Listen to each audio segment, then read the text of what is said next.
The hidden ways we facilitate sin. Sometimes other people's iniquities become our own, and we end up reaping the same bitter harvest of guilt. What St. Paul says of sins of this type: neither be partakers of other men's sins. 1 Timothy 5 verse 22. He also writes to the Ephesians, "Have no fellowship with the unfruitful works of darkness, but rather reprove them." Communication in the sense of others may take place in 9 ways: by counsel, command, consent, provocation, flattery, silence, negligence, participation, or defense.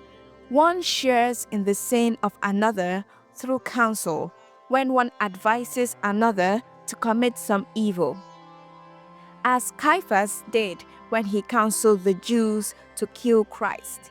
Command occurs when one person orders another to do some evil, as David did when he sent letters commanding that Uriah be slain. One sins through consent when he approves that others should do evil, and as a result of his consent, the evil is actually done, as when St. Paul, before his conversion, consented to the death of St. Stephen.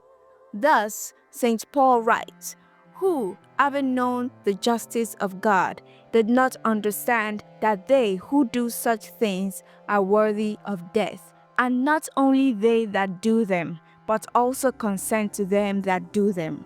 One shares in another's sin through provocation when he incites another to wrath, blasphemy, desire for vengeance, or similar vices, as when Job's wife urged him to blaspheme God.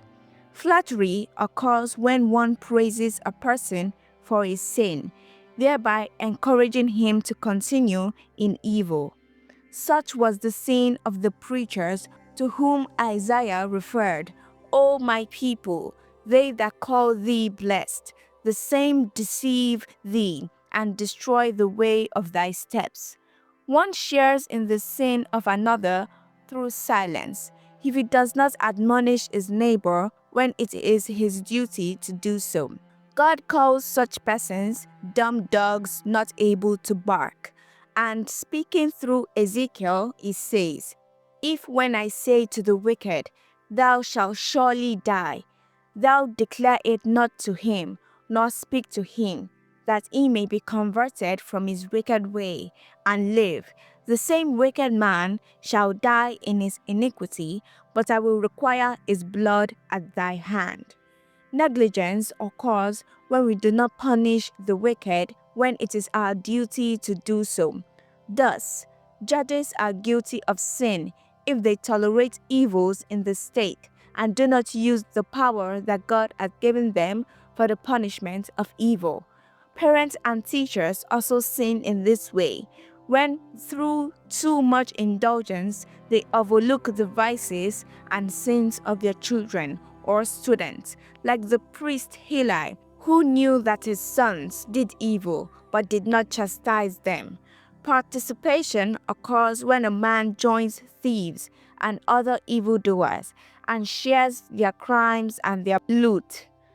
This was condemned in Scripture in the following words: "If thou didst see a thief, thou didst run from him, and with adulterers thou hast been a partaker." To share in another's sin by defense is to defend, conceal, or protect criminals. Such are the ways in which one man may sin without being the actual executor of the evil deed. He becomes an accomplice or cooperator in evil and shares in the guilt. It is to be noted that if a person cooperates in any of these ways in sense of injustice, he is bound to his share in making restitution. The principal aggressor or agent is first obliged to restitution, but so also are the others, according as they share in evil. God bless you.